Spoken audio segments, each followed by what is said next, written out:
Europe 1, 6h54, la question santé avec Thomas Soto. Bon ou pas bon pour la santé, le lait fait débat. Et ce matin avec vous, docteur Lemoine, on va essayer d'y voir clair. Alors moi, quand j'étais petit, papa et maman Soto m'ont toujours dit qu'il fallait boire du lait, que c'était bon pour les os. Et j'ai encore en tête cette fameuse campagne de pub, il y a quelques années, les produits laitiers sont nos amis pour la vie.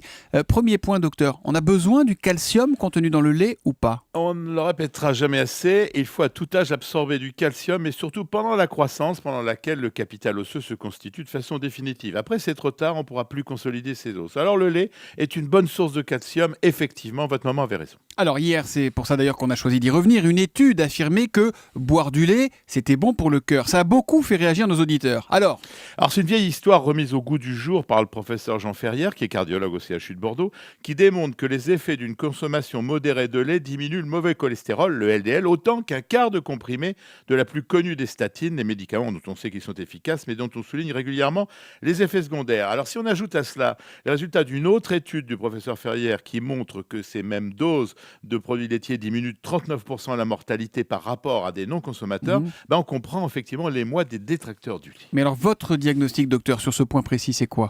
Moi, je pense que le problème, c'est que la conclusion est un peu simpliste et véhiculée comme telle par le serin, qui est l'émanation des industries laitières. Alors, c'est vrai qu'un grand nombre d'habitants de cette planète ne doit sa survie et son développement qu'à cet aliment de base incomparable.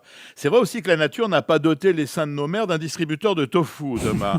Mais si on regarde en détail les résultats de l'étude du professeur Ferrière, on s'aperçoit que les buveurs de lait sont aussi ceux qui ont une alimentation variée. Et c'est cela le message. Oui pour le lait, mais surtout pas que le lait. D'ailleurs, ça varie selon les cultures. Si on regarde les consommations annuelles de lait en kilos, en France, c'est 68 kilos, 97 pour les États-Unis, 163 pour les Irlandais qui sont les recordman, mais aussi 2 kilos seulement pour les Chinois. Bon, alors quelle est la quantité raisonnable à consommer chaque jour pour être bien ? Je dirais qu'il ne faut pas dépasser un quart de litre de lait ou un yaourt demi-écrémé, bien évidemment, ou encore une part de fromage. Alors qu'est-ce qu'on peut lui reprocher au lait ?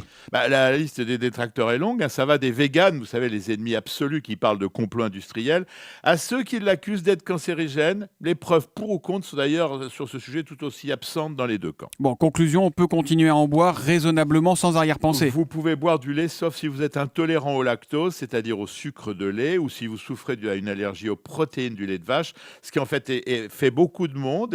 On dit que ça varie dans les pays, on dirait environ 15% chez nous. Et dans ces cas-là, les laits végétaux, tiens, ça fait l'affaire ou pas ? Si vous les aimez, il n'y a pas de problème, sauf chez les nourrissons. D'ailleurs, on les appelle laits en raison de leur aspect, car ils n'ont rien à voir. C'est une bonne alternative, on dira, pour les allergiques. Julie ? Et si on n'aime pas le lait, on peut le remplacer par le fromage, ça compense, c'est le Contier en calcium. Julie, c'est bon pour le goût, certainement. En revanche, ce sont les produits laitiers qui cachent le plus de graisse. Alors, les nutritionnistes estiment qu'ils n'ont pas une grande place dans l'alimentation de quelqu'un qui veut bien préserver sa santé. Merci beaucoup, docteur Lemoine. On vous retrouve dimanche à 13h sur Europe 1 pour Pourquoi Docteur ?